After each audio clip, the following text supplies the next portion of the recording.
నిజంగా మన తెలంగాణలో ఆడపడుసులు ఇగో ఇట్లా ఆగమైతారని నేనైతే అస్సలు అనుకోలేదోల్లా.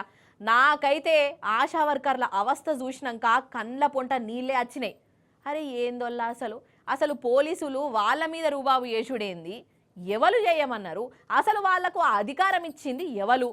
పాపం జీతం కోసం తన్లాడితే ఇప్పుడు దావకాన్ల పడవలసి వచ్చింది. అగో చూడుండ్రి.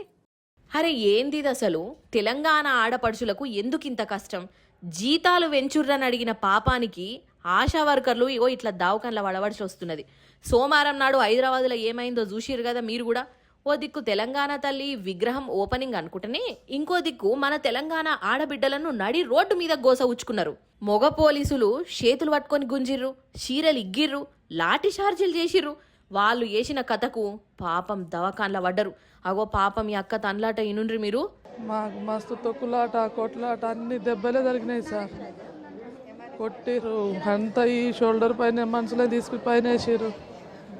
మస్తు టార్చర్ అనుభవించడం సార్. నిన్న సార్కి ఓన్లీ లెటర్ ఇచ్చి వెళ్తామంటే కమిషనర్ సార్కి ఒక 2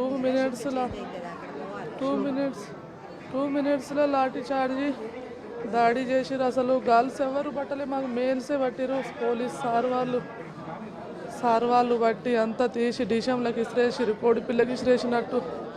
ఘోరం కదా. ఇక ఉస్మానియా దవాఖాన్లా ట్రీట్మెంట్ తీసుకుంటున్న ఆశా వర్కర్లను మన రామన్న పోయి ధైర్యం ఇచ్చిండోల్లా. డాక్టర్లను అడిగి తెలుసుకున్నాడు, మంచి ట్రీట్మెంట్ ఇవ్వాలని చెప్పిండు. ఇక ఇంకో దిక్కు ఆడోళ్ల మీద గిట్ల జులుం చేసిన పోలీసుల మీద మహిళా కమిషన్కు ఫిర్యాదు చేసిర్రు మన బీఆర్ఎస్ మహిళా లీడర్లు.